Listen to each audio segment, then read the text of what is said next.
So thank you so much. It's a pleasure to present. I'm super sad I cannot be there with you in person. Also, my voice is really faint, but I hope that you can hear me. Okay, so I will give you an outline of what we are currently doing in trying to test spontaneous collapse, which recently also started to be strongly linked to quantum gravity issues through specific experimental research, which is the search for X-ray, typical X-ray emission patterns induced by the collapse dynamics. So where we do this is at the Gran Sasso laboratories. These are in the very heart of the Gran Sasso mountain. This is friendly called the cosmic silence environment because thousands of water meters equivalent shield almost completely the cosmic background. So as I will very briefly show you later, what you have to handle here is just a remaining gamma radiation, which is produced, for example, by long-living gamma primordial isotopes, which remain in your very radio-pure materials. So yesterday, Lajos gave a very beautiful introduction to the mathematical structure of collapse models, so I will not at all do that. Just I remind you the fundamental question why people about 50 years ago started to think about spontaneous collapse mechanism is why quantum properties, mostly superposition, is not observed in the macro world. Now, nowadays, we have very mature and very beautiful spontaneous collapse theories which implement stochasticities and nonlinearities in the Schrödinger dynamics, which leads to a progressive reduction of the superposition as much as we pack together mass. So we see that the mass density operator really should be regarded as the collapse operator. Also very interesting, this was pointed out by Lajos himself a couple of years ago, and I use his words. A spontaneous universe collapse in massive degrees of freedom, which assumes a fundamental gravity-related irreversibility, may have contacts, perspectives for quantum gravity and quantum cosmology as well. Because the spontaneous decoherence, which is induced by space-time indeterminacy, is strongly related to irreversibility in quantum gravity. So this is a very interesting connection, which we are also trying to experimentally test. And how we do this is through radiation, spontaneous electromagnetic radiation. What's this? So this is a very delicate argument. Till recently, I was quite convinced that any kind of dynamical collapse in space, at least, induces radiation. We have to be very careful. Felix will show us later, I think, that, for example, an effective collapse model, which is derived by fermion causal systems, do not have this kind of diffusive behavior. This work, which I quote here, showed recently that dynamics which collapses in space and which is space translation covariant and has no signaling, so it's stochastic essentially, and it collapses in the wave function in position. This induces diffusion, so the spreading momentum increases. I will just report today about models which do have these characteristics. This radiation emission is called spontaneous, and this is the core of what we do at the lab. we search for spontaneous radiation emission from very radio pure materials. The detector itself is a high crystal and is surrounded by extreme purity screening materials. So our strategy is to simulate as carefully as we can all the known background components, all the known emission processes in our apparatus. And then we perform a Bayesian analysis to extract an eventual residual spectrum with the shape which is expected by the theory, obviously. So let me just briefly give you an idea of which are the characteristic parameters which arise in these models. I love to use Lajos model as a benchmark because it's very physically accessible and understandable. So according to the Yoshi model, quantum theory requires an absolute indeterminacy in the gravitational field, which means that the local gravitational potential is stochastic, its mean value coincides with Newton, and the correlation function in space is Coulombian, and it is chosen white in time, okay? So the consequence is that the off-diagonal elements of the density matrix are damped with a rate which is inversely proportional to the self-gravitational energy of your state in superposition, okay? And this time is very well compatible with what we see in nature. In principle, the model is nicely parameter-free, but this self-gravitational energy would diverge for point-height particles, which is not acceptable. So indeed, one has to introduce a cutoff, and this is a fundamental difference in the approaches taken by Lajos and by Penrose, by Roger. Lajos assumes that this short-length cutoff is a regularization of the collapse operator. And so doing, the self-gravitational energy becomes dependent on this parameter. The biggest is the parameter, the longest is the spontaneous collapse. While Penrose used to assume that we should take a solution, a stationary solution for the Schrödinger-Newton equation, and R0 is the size of the particle mass density. Now, where it comes the observable quantity which we test, now the models nicely predicts the rate with which the collapse induces the interaction of quantum state with this stochastic field induce this spontaneous radiation emission. And if the energy is high, so we are in the gamma rays regime, then this rate, namely the number of photons which are emitted per unit time, is quite simple, as you see. This is the rate for the dp. It goes as 1 over the energy. It depends on this cutoff as 1 of the cutoff cube. And in this energy range, namely when the photon wavelength is in between the nuclear dimension and the atomic dimension, the dimension of the electron structure, then we observe that protons should emit coherently and electrons independently, okay? Also, you see that the structure is shared also with another very well-known collapse model, which is the continuous spontaneous localization. Just the dependency on the typical parameter of the model, this lambda over rc squared, which here commands the yield of the radiation, is different, okay? So let me show you what can we say about these models experimentally.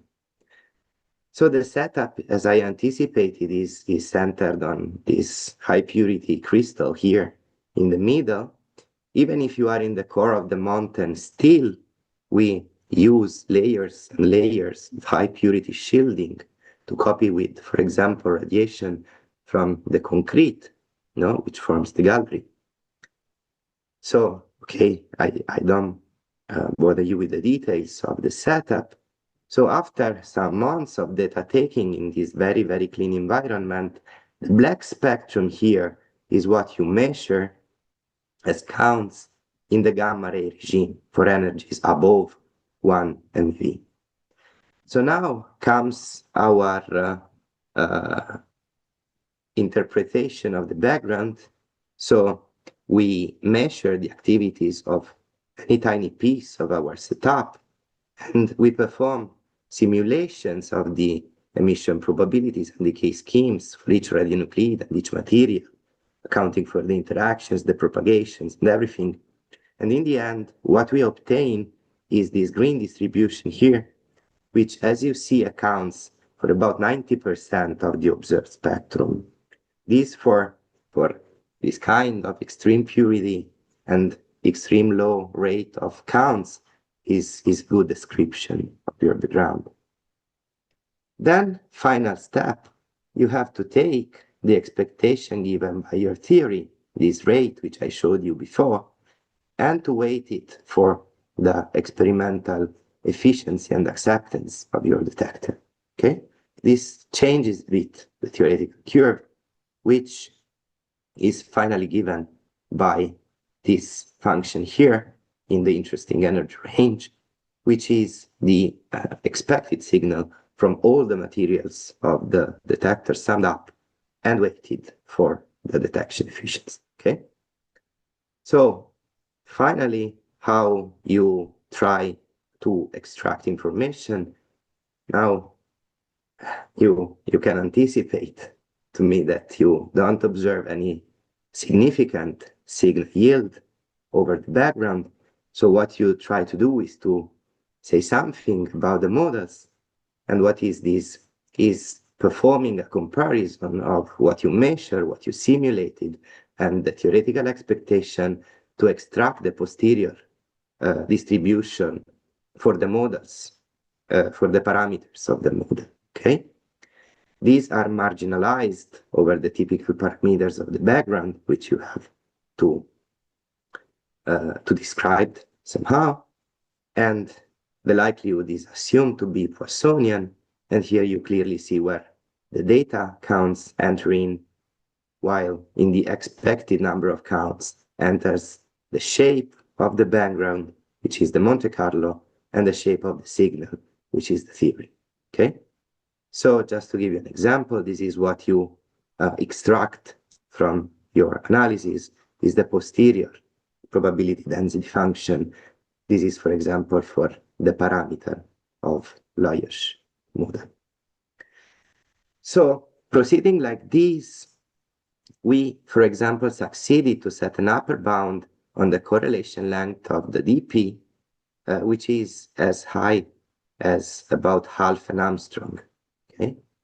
And this is 1 order of magnitude more with respect to what Roger expected, obviously calculated for our specific setup and our temperature conditions and everything. Okay, so this is why I anticipated that Roger interpretation of the cutoff, for example, is already ruled out. Now, an interesting recent result. Before, people expected no much difference in the spontaneous emission rate with the energy. This is not true, and we recently demonstrated that indeed, if you move from the gamma rays to the X-rays, you have a great difference. Let me give you an idea. So, for example, if you take a photon of 15 keV, the wavelength is about 1 Armstrong, which means that this photon is really in between the atomic structure. Okay, he sees the electrons. Now, when you have the conjecture that the correlation length is also of the order of the atomic dimension, and we demonstrated this, I just showed you that the correlation length of the dp has to be of the order of the Armstrong, then the previous rate, which I showed you, is completely false, because the electrons also start to emit coherently, but also electrons and protons start to cancel their contribution because the opposite charge. So to make it short, what you end up is this situation here. So in blue, you see what one expected before, 1/E dependence of the spontaneous rate for any energy. What we know today is the red curves, which I show you for two different models, the CSL and the DP, and also for two different emitters, germanium atoms on top and xenon atoms on the bottom. So this is very interesting because you see that the signature of the collapse in this energy range, for example, few keV, differs depending on the model and also on the emitter. This was the occasion for a recent collaboration which we had with the Xenon and T collaboration, which wanted to test. They have a very nice spectrum, which an enormous amount of active material, active target material. So they wanted to test this prediction in the low energy regime. Unfortunately, they cannot change in the actual configuration the emitter. Okay, so they could just test the shape of the model. Okay, the bound that we obtained is extremely strong.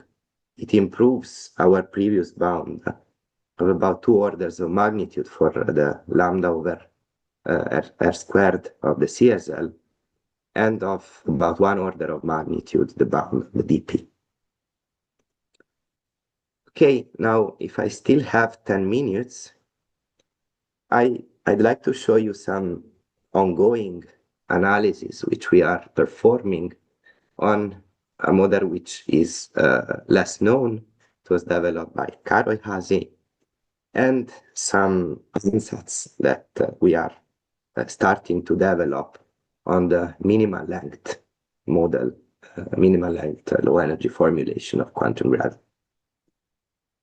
So Karo Hazy in the 60s conjectured, so started to think about what could be the precision with which we can measure a time-like length in a flat space-time with a quantum probe which satisfies Heisenberg. And he finds this relation. Now, what he interprets this intrinsic minimal uncertainty on the length measurement as given by a stochastic fluctuation of the metric around Minkowski. So if we go in the non-relativistic and weak field limit, then this is given by this stochastic fluctuation here. This is the 0,0 component for the stochastic fluctuation of the metric. Okay. So with a bit of mathematics, by calculating the mean value of the length, he finds that the mean value of the stochastic fluctuation is 0, and he assumes that this fluctuation satisfies the wave equation in empty space, okay? And also that the different modes are independent, and the correlation is only dependent on the modulus of key.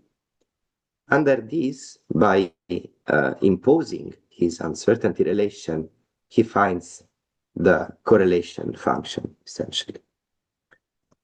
Now, it's obvious that this fluctuation of the metric corresponds to the interaction with the stochastic potential, which you can relate, Newtonian potential, which you can introduce in the Schrödinger equation to obtain a stochastic version of the Schrödinger equation. Now, on this basis, this is why Karo Hazy was ruled out decades ago. In a pioneering work, Dioshi and Lukács showed and calculated indeed for the first time this spontaneous radiation, they calculated the rate of this radiation, and they found that the model is completely unphysical. It predicts such a high amount of radiation to be practically at least 10 orders of magnitude higher with respect to what we measure today. Okay. Last year, the Trieste group tried to revive the K model.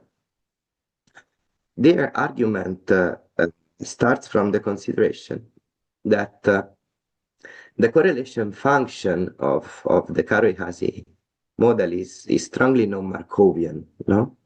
And also with respect to the models which I showed you before, in which the space and time dependencies of the correlation factorize, in this case they do not. So what they try to do is to relax the assumption of Karoly-Hazy that the fluctuation has to copy with a wave equation in empty space, okay?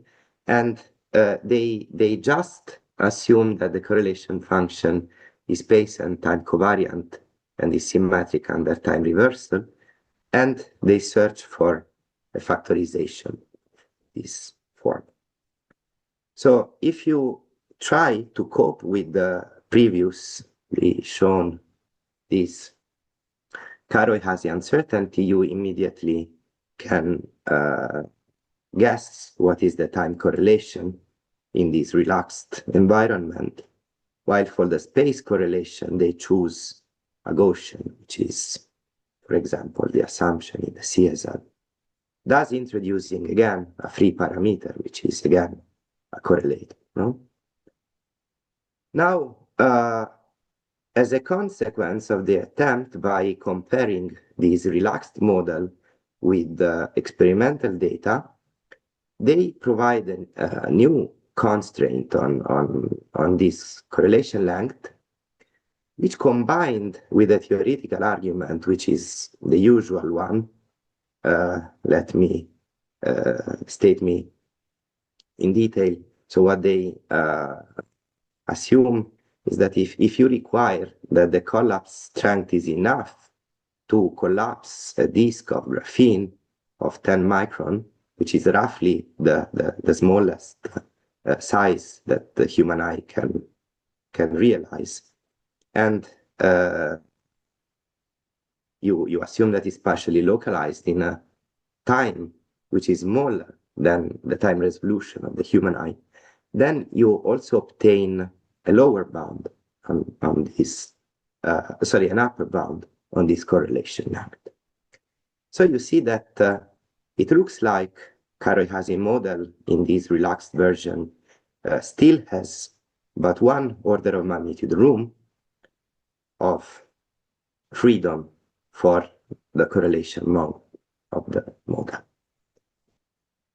But eventually, I show you that in our preliminary work of this last year, we took the occasion from this analysis to compare with our latest data, and we showed that, again, Karoly-Hazy model seems to be killed. So we simply repeated our analysis by implementing the spontaneous emission rate, which is expected for this generalized K model. And without going into the details of the analysis, I just show you that the posterior distribution predicts an upper bound for the correlation length with the 90% confidence level, which is far above the window which I showed you before. So again, Karoly-Hazy seems to be excluded, even if we relax the assumptions on the noise correlation. Now, very, very last two slides message, which I wanted to share. Inspired by this analysis, we asked ourselves, can our radiation data accommodate an excess due to any decoherence mechanism which is triggered by another intrinsically minimal uncertainty on the length, the one which is predicted by minimal length, this effective formulation of quantum gravity. So you know very well that if you generalize Heisenberg and in the low energy limit, you have this added part to the uncertainty principle with this beta, which dimensionally is given by this relation, then you find immediately that you expect a minimal length of the order of the Planck scale. Now, this can be seen and from another perspective by repeating Cairo-Hayes' argument by generalizing the Gaussian pocket with the narrowest possible tube, which is formed by a standing wave in the Goop framework, which is the KMM state. And in this case, the relation is saturated, and if you solve it for delta p, then you obtain this relation, of which you have to take the minus branch to get the correct limit, the hoop limit when beta is vanishing. Now you see very simply that you again obtain that you have a minimal uncertainty on the length, which is again the Planck scale. Now, if you again try to perform the mathematical steps before, under the simplest assumption that the stochastic metric perturbation satisfies the wave equation in the empty space, then you end up with a very strong correlation, you see here, which clearly depends now on the parameter of the Goop. And if you calculate the spontaneous radiation rate, for simplicity for a free particle of charge E, you end up with an extremely strong expected radiation. So we found this very interesting, and we are currently, just these days, performing a comparison with the data.